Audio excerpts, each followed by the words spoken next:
Direction maintenant le Moyen-Orient avec cette tension loin d'être retombée autour de l'Iran malgré la fin de la contestation depuis plus d'une semaine. Plusieurs compagnies occidentales comme Air France KLM, British Airways mais aussi Swiss Airlines ont annoncé ces dernières heures suspendre leurs vols à destination d'Israël et du Moyen-Orient. Donald Trump avait de son côté ce jeudi affirmé qu'une armada américaine se dirigeait en ce moment en direction du Golfe. Stationnés sur le pont et dans ses cales, près de 90 avions de chasse et bombardiers, des hélicoptères, des appareils de soutien. Et pour escorter le tout, 3 destroyers, un croiseur lance-missiles avec une capacité de 350 missiles Tomahawk et au moins un sous-marin, si ce n'est 2, pour assurer la sécurité. Donc oui, c'est massif. Il y a une semaine, vous allez le voir, cette armada quittait la mer des Philippines, cap sur le golfe Persique, au plus près de l'Iran. Lundi, elle passait le détroit de Malacca, on est au large de la Malaisie. Désormais, elle arrive en mer d'Arabie. Le golfe arabo-persique n'est plus qu'à quelques heures de navigation. Et on apprend qu'en parallèle, l'US Air Force déploie 3 escadrons supplémentaires de chasseurs F-15 au Qatar, à Al Udeid, en Jordanie et aux Émirats Arabes Unis. Il est aussi question d'une douzaine d'avions de transport militaire lourds, du renforcement des batteries de défense antiaérienne Patriot et THAAD dans le Golfe pour prévenir d'une riposte iranienne. Tout cela, Yves, en plus des hommes qui sont déjà présents dans la région autour de l'Iran, environ 40 000 répartis sur une vingtaine de bases. En clair, c'est une manœuvre d'encerclement sur terre, en mer, dans les airs, qui est en train de se mettre en place. Et donc on doit le prendre au sérieux. Trump se prépare à attaquer. Eh bien, lui affirme en tout cas qu'il est prêt à tous les scénarios. Le ton est encore monté d'un cran ces derniers jours. Écoutez. I have very firm instructions. Anything happens, they're going to wipe them off the face of this earth. Alors précisons aussi qu'une heure de navigation pour cette armada, c'est 300 000 $ sur une semaine, je vous laisse imaginer, c'est colossal, ce qui laisse penser qu'effectivement on ne décide pas de telles manœuvres pour rien. Autre indice, Israël, grand ennemi de l'Iran dans la région, a élevé le niveau d'alerte de ses systèmes de défense antiaérienne, renforcé ses capacités de frappe avec de nouveaux F-35. En clair, l'armée se tient prête à des frappes directes en cas d'attaque iranienne. Nous frapperons avec force sur tous les théâtres d'opération contre tout ennemi qui menace notre sécurité. Déclaration du chef d'état-major de l'armée israélienne, le général Eyal Zamir. Alors reste à savoir, bien entendu, comment réagit l'Iran. Eh bien, Téhéran joue la fermeté. Réaction du chef des Pasdaran la nuit dernière. Le corps des gardiens de la révolution islamique et notre cher Iran, on le doit sur la gâchette, plus préparé que jamais, prêt à exécuter les ordres et mesures du guide suprême, tout en laissant la carte diplomatique sur la table. Le ministre iranien des Affaires étrangères, Abbas Araghchi, assure dans un entretien au Wall Street Journal que l'Iran a toujours été prêt à mener des négociations réelles et sérieuses. Pourtant, on pourrait se dire, une île dans l'Arctique et une armada dans le golfe Persique, quel peut bien être le rapport ? Eh bien, à première vue, aucun. Mais en réalité, ce sont les deux faces d'une seule et même pièce, et les enjeux sont juste énormes. Ce qu'on voit ici, c'est une seule et même superpuissance qui est engagée au même moment dans 2 parties d'échecs très, très risquées. D'un côté, un bras de fer avec ses propres alliés, de l'autre, une démonstration de force face à un adversaire. Allez, commençons par le premier front. Indifférent au sujet du Groenland qui a poussé une alliance historique, l'OTAN, jusqu'à ses limites. Alors comment l'administration américaine de l'époque a-t-elle justifié cette idée d'acquérir le Groenland ? Eh bien l'argument officiel, c'était que c'était une nécessité absolue pour la sécurité nationale. Le but c'était de contrer l'influence grandissante de la Russie et de la Chine dans l'Arctique. Et là, ce qui est vraiment fascinant, c'est la réaction européenne. Loin d'être juste un geste symbolique, ça a été un véritable coup de maître stratégique qui a complètement pris Washington de court. Ils ont sécurisé des points clés et au final se sont retrouvés en supériorité numérique sur le terrain. Donc, militairement, la voie est bloquée. Alors, les États-Unis sortent leur arme favorite dans ce genre de situation, la pression économique. On a vu une escalade de menaces de droits de douane contre 8 pays européens, allant jusqu'à 200% sur certains produits. Et pendant que ça chauffe avec les alliés européens, à des milliers de kilomètres de là, une véritable armada est en train de se former. Le golfe Persique se transforme littéralement en cocotte minute. Le mot est lâché, armada. Et ce n'est pas une exagération. L'ampleur du déploiement militaire américain au Moyen-Orient à ce moment-là est juste massive.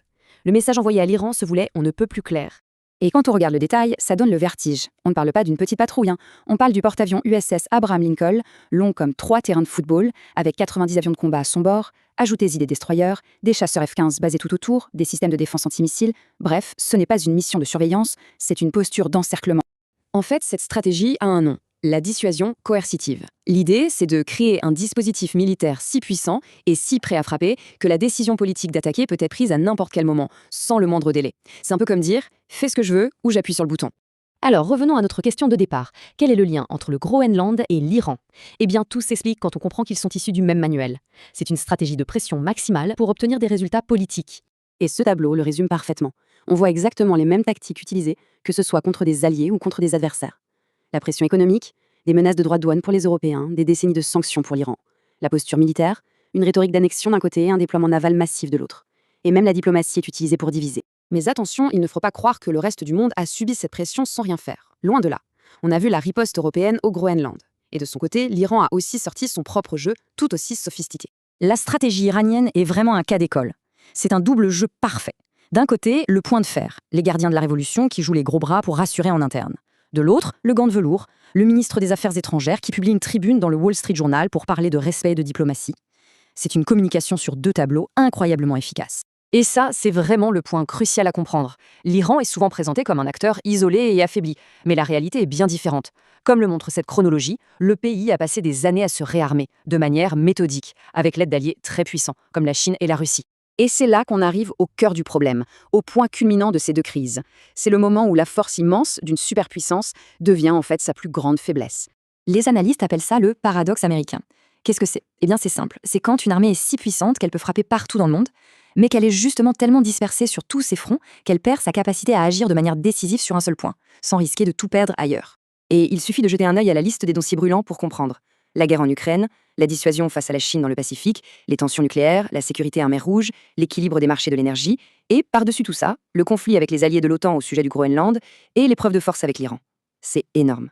Une action sur un seul front a des répercussions immédiates sur tous les autres. On se retrouve donc avec une situation de tension extrême, à la fois dans l'Arctique et dans le Golfe. Et ça nous laisse avec une question finale et franchement vertigineuse. Quand une superpuissance est étirée à ce point, sur autant de fronts critiques en même temps, qu'est-ce qui finit par céder en premier? Nuit, alors que les sirènes d'alerte retentissent à Tel Aviv, le cœur de la ville est touché. Plusieurs missiles sont interceptés, mais certains atteignent leur cible. À l'est de Tel Aviv, des projectiles se sont aussi abattus sur ce quartier résidentiel de Ramat Gan. À la lumière du jour, les habitants se rendent compte de l'ampleur des dégâts. L'appartement de cette dame a été partiellement détruit. Selon Israël, l'Iran a lancé 150 missiles balistiques et une centaine de drones vers le territoire israélien. Une riposte aux frappes aériennes de la veille qui ont touché la République islamique. L'Iran affirme avoir visé des bases et des infrastructures militaires. Hier soir, le guide suprême iranien avait pris la parole juste avant l'envoi des missiles en utilisant les mots « régime sioniste » pour décrire Israël. Le régime sioniste a commis une grave erreur. Une énorme erreur de calcul. Une faute flagrante. Et, par la grâce de Dieu, ses conséquences le mèneront à la ruine. En Israël, l'aéroport international Ben Gurion reste aussi fermé jusqu'à nouvel ordre. Après 4 nuits de bombardement, bon nombre d'habitants de Téhéran ont pris la direction de l'ouest. Quelques heures avant, ils étaient des millions devant leur écran. Et en guise d'information sur la chaîne d'État, ils ont assisté en direct à cette scène.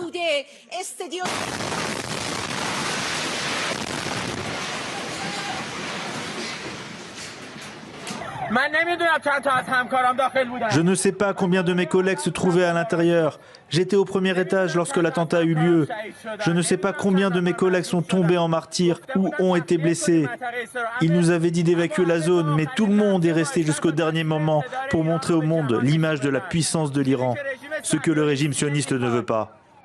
Le chef de la diplomatie iranienne a fustigé la lâcheté des frappes israéliennes contre la télévision d'État. L'attaque aurait fait au moins 3 morts. L'armée israélienne dit avoir conduit plusieurs frappes de grande envergure contre des cibles militaires en Iran. Ici l'image d'un avion de chasse atteint par un missile air-sol. Le commandement militaire est donc ciblé, ainsi que les responsables politiques. Benjamin Netanyahou, lors d'une interview, a reconnu que le guide de la révolution, l'ayatollah Ali Khamenei lui-même, serait dans le viseur. Le tuer est une option. Cela ne mènera pas à une escalade du conflit, cela mettra fin au conflit. C'est la guerre éternelle que veut l'Iran. Il nous amène au bord de la guerre nucléaire. En fait, ce que fait Israël, c'est empêcher cela. Côté israélien, les sirènes d'alerte ont retenti à 2 reprises ce mardi à l'aube, notamment dans le nord, après que l'armée a annoncé avoir identifié des missiles.